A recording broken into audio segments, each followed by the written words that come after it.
Em 4 de janeiro de 2012, no fórum mais caótico e anônimo da internet, apareceu uma mensagem, sem nome, sem rosto, sem explicação. Ela dizia o seguinte: estamos procurando os indivíduos mais inteligentes. Para encontrá-los, criamos um teste. Há uma mensagem escondida nessa imagem. Encontre-a e ela vai te guiar até nós. Esperamos ansiosamente pelos poucos que vão conseguir. Boa sorte. Só isso. A maioria das pessoas ignorou. Acharam que era piada. Mais uma trollagem do 4chan. Mas alguns foram fundo. E o que encontraram mudou a internet para sempre. Bem-vindo ao Signal 61. E hoje a gente vai investigar o maior enigma da era digital. A cicada 3301. Antes de entrar no enigma em si, você precisa entender o palco onde tudo isso começou. O 4chan é um fórum anônimo criado em 2003. Qualquer pessoa pode postar qualquer coisa sem precisar criar uma conta, sem identidade, sem rastro. Foi de lá que saíram os memes que você conhece, o grupo Anonymous e também algumas das páginas mais sombrias da internet. Era exatamente esse o ambiente perfeito para lançar algo assim. E o timing não foi por acaso. 2012 era um momento de tensão global em relação à privacidade digital. O Wikileaks ainda estava no centro das atenções. Edward Snowden estava prestes a vazar os documentos mais explosivos da história da NSA. O debate sobre vigilância, anonimato e liberdade na internet estava em todo lugar. Alguém, ou algum grupo, escolheu esse momento com precisão cirúrgica. E o que eles lançaram não era um jogo qualquer.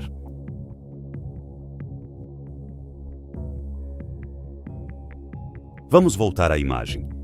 Quando você clicava no link que foi postado, a maioria das pessoas via uma imagem de um pato de borracha com os dizeres: "Desculpe, a charada já acabou."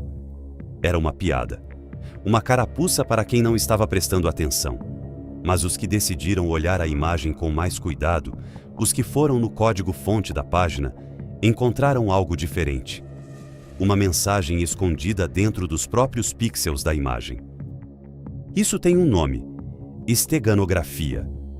É a técnica de esconder informação dentro de outro arquivo, como uma imagem, um áudio ou um vídeo, de forma que ninguém perceba que aquilo está lá. Não é criptografia, onde você vê que tem um código, mas não sabe o que significa. Na esteganografia, você nem sabe que existe uma mensagem. Esse foi o primeiro nível.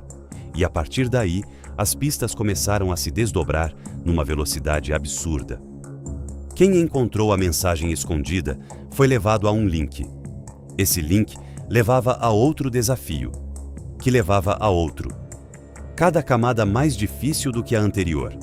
Tinha cifras matemáticas, referências a livros filosóficos, textos em latim, sequências de números primos, mensagens em código Morse, áudios com informações ocultas em espectrogramas, ou seja, você precisava visualizar o som como imagem para enxergar a mensagem. Uma comunidade inteira foi se formando em tempo real para tentar resolver isso junto. Pessoas do mundo inteiro, engenheiros, matemáticos, hackers, linguistas, todos colaborando num esforço coletivo para decifrar cada camada. E então veio algo que ninguém esperava. O enigma saiu do computador. Os participantes que chegaram a determinado ponto receberam coordenadas geográficas, coordenadas reais, de lugares reais. E quando foram até esses lugares, encontraram cartazes físicos colados em postes de luz. Nos Estados Unidos, na Polônia, no Japão, na Coreia do Sul, na França, na Espanha, na Austrália. Com o símbolo de uma cigarra e um QR Code que levava para a próxima fase. Pensa no que isso significa. Alguém precisou contratar ou convencer pessoas em pelo menos 7 países para sair na rua e colar esses cartazes. Isso não é um estudante entediado no quarto. Isso tem estrutura, tem logística, tem dinheiro. E os que seguiram todas essas pistas chegaram ao destino final, um endereço na rede Tor, a Dark Web. Lá, encontraram novos testes, mas dessa vez não eram mais sobre criptografia ou matemática. Eram perguntas sobre ética, sobre sua posição em relação à liberdade de informação, à privacidade, à censura. Quem respondeu satisfatoriamente foi convidado a entrar num fórum privado e sumiu dos fóruns onde estava colaborando, sem avisar, sem explicar. Simplesmente desapareceu.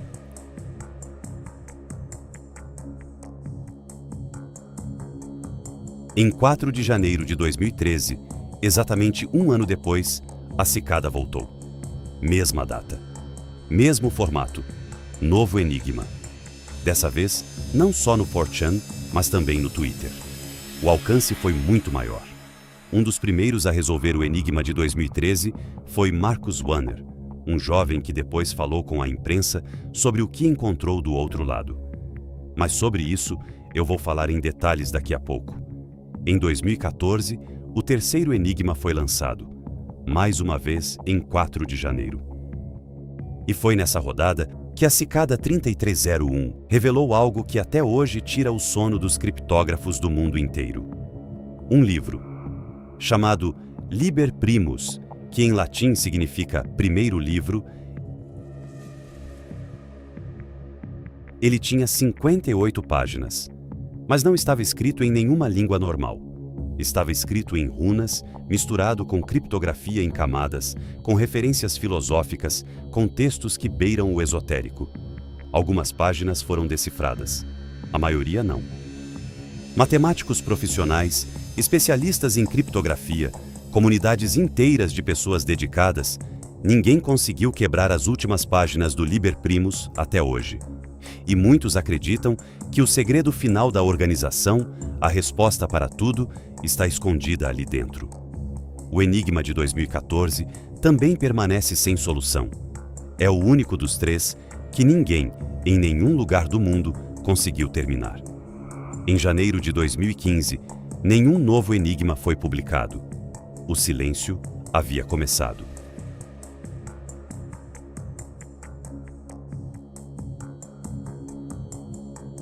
Agora, vamos para a parte que todo mundo quer saber. Quem foi? E por quê? Tem 4 teorias principais, e todas têm argumentos sérios. A primeira é a teoria das agências de inteligência: NSA, CIA, MI6, Mossad. O nível técnico dos enigmas, a infraestrutura internacional, o foco em criptografia e anonimato. Tudo bate com o perfil de uma agência governamental querendo recrutar talentos de forma discreta. E tem um detalhe que reforça essa teoria. Em 2014, a Marinha dos Estados Unidos criou um desafio criptográfico próprio, chamado Project Architeutis, e o descreveu abertamente como baseado nos enigmas da cicada. O governo americano conhecia o método, mas isso prova que eles criaram? Ou apenas que copiaram uma ideia que admiravam? A segunda teoria é a de uma sociedade secreta ou grupo hacker de elite. Em 2015, 2 supostos vencedores do enigma de 2012 falaram anonimamente com a revista Rolling Stone. Eles disseram que a cicada era formada por uma rede de organizações diferentes, com exatamente 3.301 membros originais. E que o objetivo era desenvolver tecnologias para garantir privacidade, anonimato e liberdade de informação na era digital. A terceira teoria é que foi um ARG, um jogo de realidade alternativa. ARGs são jogos que usam o mundo real como cenário. Sites, telefones, cartas físicas, tudo pode ser parte do jogo. E o Cicada tem todas as características de um ARG extremamente elaborado. O problema com essa teoria é um só. Ninguém nunca tentou lucrar com isso. Nenhuma empresa assumiu a autoria. Nenhum produto foi vendido. Nenhuma campanha de marketing foi revelada. E ARGs normalmente tem um cliente por trás, uma marca, um estúdio. Aqui, nada. A quarta teoria é a mais perturbadora: um culto digital. O Liber Primus tem estrutura de texto sagrado. As mensagens da cicada falam em iluminação, em caminhos. A filosofia por trás, tudo tem elementos quase religiosos. Alguns ex-participantes descrevem a experiência como algo que vai muito além de um puzzle intelectual, como se houvesse uma dimensão espiritual no processo. Verdade ou paranoia de quem foi fundo demais num enigma? Difícil dizer. Chega de teorias por um segundo. Vamos só com o que é confirmado. Os enigmas existiram e eram tecnicamente sofisticados de verdade. Não é exagero.